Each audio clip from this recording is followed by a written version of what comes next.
Bonjour à toutes, bonjour à tous, bienvenue à vous. Si vous avez pleinement intégré le fait que tout était d'abord d'ordre vibratoire, avant même de parvenir à la manifestation dans la matière, si vous avez pleinement intégré que nous fonctionnions à la façon d'émetteurs-récepteurs et que notre pouvoir de création tenait d'abord à la maîtrise du type d'émission que nous émettions, nous allons pouvoir nous intéresser de plus près à un phénomène particulier, celui de la paralysie du sommeil. Il me semblait très important d'aborder ce sujet, d'abord parce qu'il concerne une grande partie de la population, et surtout qu'il peut être une porte d'entrée à la compréhension d'un mécanisme subtil, et donc à une meilleure connaissance de notre part invisible. Pour toutes celles et ceux qui préféreront s'en tenir à la part visible des choses en imputant uniquement au cerveau un dysfonctionnement qui entraînerait un tel phénomène, souvent lié à des périodes de stress ou de fatigues intenses, également à une hygiène de vie négligée, ce n'est pas un problème. Si la science et ses observations rationnelles, visibles, peuvent vous rassurer, c'est déjà en partie gagné. Parce que, dans l'affaire, il est avant tout important de pouvoir appréhender ce phénomène de façon plus apaisée. Précisément parce qu'en modifiant votre type d'émission, en transformant la peur et la lutte en un certain détachement, en un certain lâcher-prise, vous apprenez déjà à acquérir une certaine maîtrise de l'expérience que vous créez, en la modifiant. Et c'est précisément ce qui est attendu. Retrouver la maîtrise toujours plus consciente et responsable de la création. D'ailleurs, pour certains, cette expérience finit parfois en rêve lucide, disent-ils, au cours desquels ils deviendront des acteurs conscients, dirigeant eux-mêmes la progression du scénario, ce qu'ils auront tendance à apprécier. Que l'on puisse d'abord avoir recours à différentes techniques pour aller se coucher apaisé est donc primordial. C'est déjà reprendre en main son pouvoir créateur. C'est aussi choisir de se respecter davantage en se détournant d'une voie indésirable qui pousse alors à trouver des ressources profondes, pour ne plus avoir à la subir. Reconnaissons que grâce à ce genre d'expérience, on est amené à chercher à comprendre toujours un peu plus la complexité de notre fonctionnement profond. C'est finalement une invitation à se connaître toujours un peu plus. Et la complexité n'est pas folie du tout, c'est l'incompréhension et le manque de maîtrise qui nous font souvent perdre pied, lorsque nous sommes mis face à cette complexité et qu'elle en devient vertigineuse, parce que les moyens ne nous ont pas été donnés pour pouvoir l'appréhender correctement. Si, au cœur d'un tel phénomène, vous parvenez également à vous approprier une parade efficace, c'est que vous avez choisi, intuitivement, de relever un défi d'ordre invisible en vous y confrontant. Et si vous avez choisi de ne pas pouvoir le fuir, c'est certainement parce que vous aviez un rendez-vous avec votre part invisible, jusque-là délaissée et finalement incomprise. Car oui, dans cette affaire, la part invisible a son mot à dire. Mais ce n'est pas la science qui pourra vous apporter des réponses de cet ordre, puisque ces considérations ne font généralement pas partie de son approche. Pourtant, tout est lié, interconnecté, et bien sûr que le cerveau y est impliqué. Mais est-ce vraiment lui qui est la cause du phénomène? N'entre-t-il pas plutôt en résonance avec un processus invisible, bien plus ample, qui le dépasse? À écouter les témoignages de toutes celles et ceux qui peuvent ou qui ont pu vivre ce genre d'expérience particulièrement perturbante, puisqu'ils n'y étaient pas préparés et qu'ils la découvraient seuls et démunis, on peut rapidement reconnaître, dans la récurrence des faits rapportés, tous les signes de ce que l'on appelle une décorporation, et même ceux d'un voyage astral pour certains, en tout cas d'une projection de conscience. La décorporation durant une phase de sommeil est une chose naturelle, systématique. Cela fait partie de notre fonctionnement vital. Seulement, la plupart du temps, nous n'en avons pas conscience, nous n'y avons pas accès, surtout à partir du moment où nous ne sommes pas prêts à accueillir une réalité qui nous dépasse. Les choses sont bien faites. Mais cela ne veut pas dire que ça n'existe pas pour autant, ou qu'il s'agit juste d'un délire. Ainsi, on peut d'ores et déjà affirmer que la paralysie du sommeil n'est pas un dysfonctionnement en soi. Nous la vivons tous, naturellement, durant notre sommeil.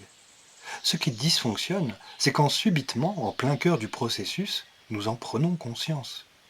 Mais là encore, est-ce vraiment un problème? Oui, quand nous n'y sommes pas préparés. Mais sinon, On pourrait considérer cet état de conscience amplifié comme une opportunité, comme une fenêtre ouverte qui nous permettrait d'accéder à une connaissance profonde, inespérée. Habituellement, lors de notre sommeil, notre corps astral se détache de notre corps physique. Même s'ils se détachent l'un de l'autre, les deux corps restent énergétiquement reliés. Cela permet d'abord au corps astral de faire le plein d'énergie subtile vitale, sans les limitations ou les entraves du corps physique, et ce, afin de les lui transmettre.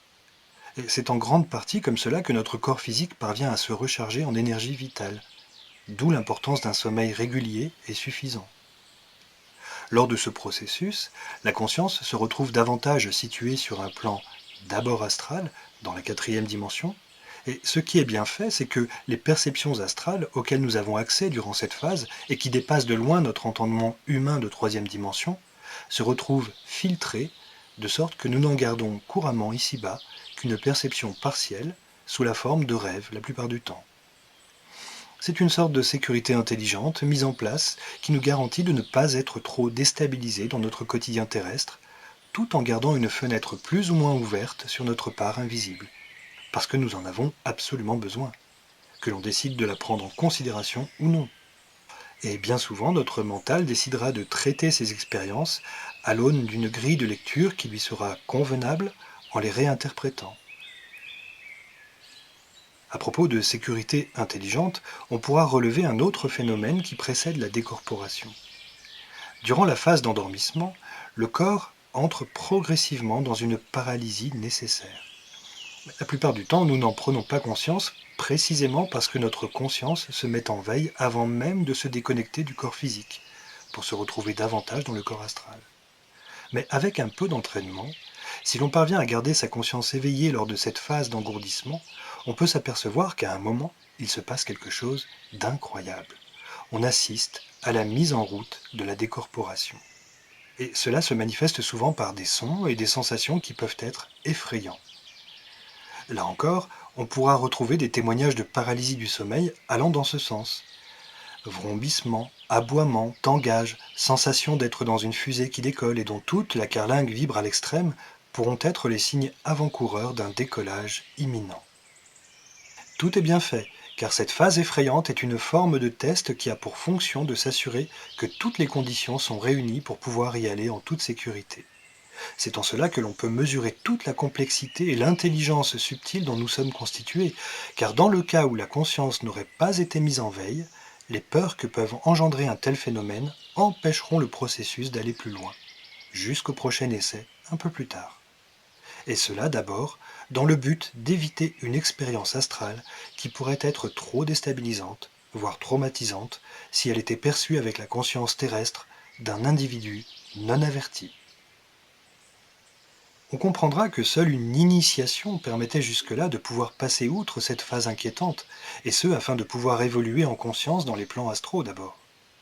Mais puisque ce phénomène de paralysie du sommeil existe, s'impose, et qu'il se retrouve grandement partagé, on est en devoir de pouvoir apporter des réponses à la hauteur des questions qu'il suscite. Le but d'une explication subtile, paranormale, spirituelle, charlataniste, appelez ça comme vous voulez, cela fait partie du patrimoine de l'humanité de toute façon. Le but d'une explication subtile, donc, doit pouvoir vous permettre de connaître mieux le terrain invisible pour pouvoir mieux maîtriser par vous-même les énergies, d'abord les vôtres, ainsi que les forces en présence dont cette quatrième dimension est constituée. Parce que, à terme, nous ne pourrons pas en faire l'économie. Et c'est en prenant conscience de la puissance énergétique et de la capacité de création que vous contenez, d'abord dans cette autre dimension, que vous pourrez tout traverser avec une aisance et une sérénité de plus en plus grandes. Mais revenons à notre porte d'entrée qui est donc celle de la paralysie du sommeil.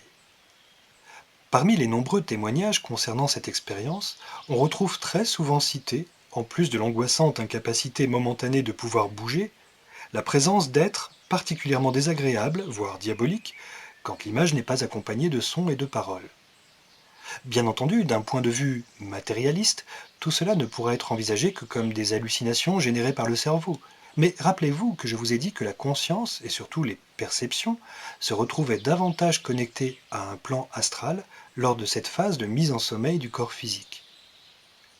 Si l'on considère que la plupart de celles et ceux qui vivent ces expériences alors qu'ils traversent des moments de stress, de peur, de vulnérabilité intense, le fait est que ces états énergétiques particulièrement bas les mettent immanquablement en phase avec ce que l'on appelle le bas astral, c'est-à-dire avec l'enfer, et par conséquent avec les populations qui y gravitent. Car il faut bien comprendre qu'un état vibratoire perturbé peut ouvrir des canaux subtils et nous mettre en relation avec des présences invisibles tout aussi perturbées. C'est également valable dans notre quotidien lorsque nous sommes perturbés, dans des états dits négatifs et que nous nous attirons des situations et des rencontres équivalentes. Et tant que l'on ne parviendra pas à modifier en soi la vibration émise, cela pourra avoir regrettablement tendance à faire boule de neige. Et dans une forme extrême, les alcooliques et les junkies en savent quelque chose. Pourquoi alors se retrouver avec une présence infernale sur le ventre lors d'une paralysie du sommeil? D'abord parce que, comme je l'ai expliqué, dans cet entre-deux, nous pouvons percevoir ces êtres astraux avec notre conscience et notre regard astral. Ensuite, parce que ce qui attire ces êtres, c'est précisément l'énergie basse, tourmentée, que nous générons fortement dans ces périodes. Et c'est principalement par les chakras dits inférieurs que l'énergie sera collectée. Alors imaginez quand la peur s'empare de vous lorsque vous prenez conscience de leur présence.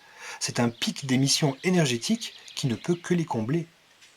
C'est tout aussi bien ce qui se passe durant un cauchemar ou une terreur nocturne, sauf que là, habituellement, la perception astrale est totalement voilée, et qu'il est impossible de comprendre que l'on est chatouillé par de tels êtres dans le même but.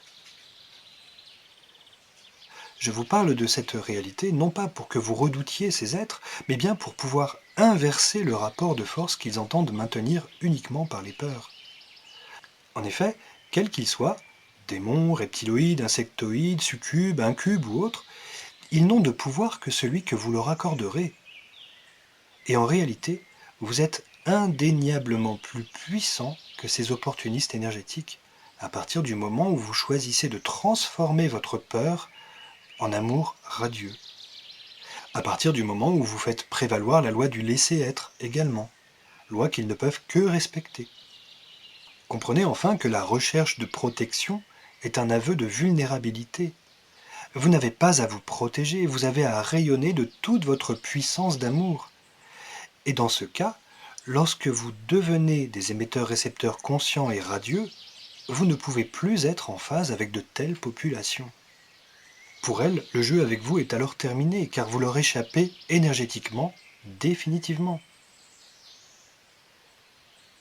Pour ceux qui vivent actuellement ces expériences angoissantes, vous pouvez toujours vous tourner sur le ventre pour vous assurer une nuit plus paisible, parce que vous ne leur présenterez pas vos chakras et que ce sera le signe que vous n'entendez pas offrir votre énergie à tout va. Vous pouvez détourner votre attention par divers moyens appropriés pour ne plus descendre davantage dans des énergies basses tant convoitées. Vous pouvez aussi attendre que ça passe et même en rire finalement. Mais surtout, ce que vous pouvez faire, et c'est la raison d'être de cette vidéo, c'est utiliser ces crises comme des opportunités pour vous permettre de vous découvrir en tant que créateur tout-puissant.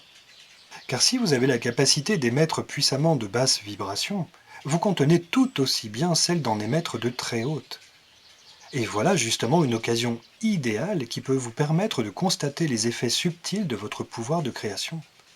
Et à partir de là, vous n'êtes plus une victime, vous êtes dorénavant, grâce à l'amour que vous contenez, un être créateur toujours plus conscient, toujours plus libre et responsable. La découverte de cette reprise de pouvoir doit rester simple et enjouée. Et là, je m'adresserai plus particulièrement aux parents, comme aux adultes responsables d'enfants. Il n'y a pas plus angoissant que de nier à un enfant les expériences subtiles qu'il peut être amené à vivre, et plus particulièrement la nuit quand il vous raconte qu'il est attaqué par un ou des monstres par exemple. Le coup du «ce n'était qu'un rêve, tu peux te rendormir» n'est pas toujours le plus rassurant. Parce que si l'enfant ressent que l'adulte ne maîtrise pas le sujet, il se sentira en danger. Et c'est d'ailleurs comme ça que beaucoup, dans leurs premières années, auront pu préférer se couper de leur capacité créatrice en se fermant totalement à une réalité et à une part d'eux-mêmes. Le déni commence souvent à cette étape parce qu'il est vécu comme un choix salutaire par défaut, pour se protéger de ce qui apparaît comme dangereux, faute de connaissance et de maîtrise, faute surtout d'initiation et de rassurance. En revanche, si vous écoutez les peurs de l'enfant et qu'en plus vous lui proposez un moyen d'y faire face et de les dépasser, vous lui permettez d'accéder à la capacité créatrice d'amour ainsi qu'à l'estime de soi. En d'autres termes, vous lui permettez d'accéder à la puissance de son trésor intérieur. Et surtout, vous lui permettez de ne pas l'enfouir. Alors, quoi faire face au monstre? Devenir monstre soi-même en espérant devenir plus fort? Certainement pas. Je me souviens que la première fois que l'on m'a sollicité pour ce genre de problématique, c'était pour une fillette d'à peine 3 ans. Il lui était impossible de dormir seule dans sa chambre. Elle était terrorisée. Et tous les soirs, elle finissait par se coucher entre ses deux parents. Des parents bienveillants qui ne pouvaient que céder face à l'angoisse de leur fille. La description sommaire qu'elle faisait des monstres qui l'apeuraient était celle de reptiliens, et en effet la maison était un lieu de passage de ce genre d'êtres qui ne venaient que la nuit. Je lui ai expliqué que, décidément, ils étaient vraiment embêtants, mais que ce qu'ils n'aimaient pas du tout, c'était qu'on leur fasse des câlins. Ça les faisait partir, et elle pouvait dorénavant s'amuser à essayer. Dès le lendemain, sa mère me donna des nouvelles. La veille au soir, la petite fille avait montré à ses parents qu'elle attrapait les monstres et qu'elle les mangeait. Et ainsi, elle avait pu dormir tranquillement dans son lit toute la nuit. Je n'ai pas été sollicité par les parents depuis. Cela illustre parfaitement le fait que seules nos peurs et leur énergie peuvent donner du pouvoir à ces êtres. Sans cela, ils n'ont aucune capacité de nuisance réelle, juste le recours au bluff et aux peurs pour espérer nous entraîner dans leur jeu. On peut trouver, en faisant preuve d'imagination, d'autres moyens pour permettre à un enfant, comme à soi-même, de se réapproprier la capacité de faire face à de telles situations. Non pas en le maintenant dans le rejet ou dans la lutte, mais en lui faisant prendre conscience de la puissance d'amour, donc des très hautes vibrations qu'il contient. Et si c'est un défunt qui vient le visiter, même plein de bienveillance, mais que cela lui fait peur, on pourra lui suggérer qu'il demande simplement à ne pas être dérangé de la sorte. Dans un autre cas, on pourra lui suggérer d'imaginer, de visualiser et de ressentir, s'il a peur la nuit, qu'au niveau de son cœur, ou même de son corps tout entier, une lumière s'intensifie, telle une ampoule qui viendrait tout illuminer, et lui demander après coup ce qu'il a ressenti et quelle transformation favorable il a pu constater, sans oublier de l'encourager à continuer. Tout ça pour conclure que c'est à chacun de trouver sa manière d'exprimer la puissance d'amour qu'il porte en lui, selon les expériences qu'il est amené à vivre.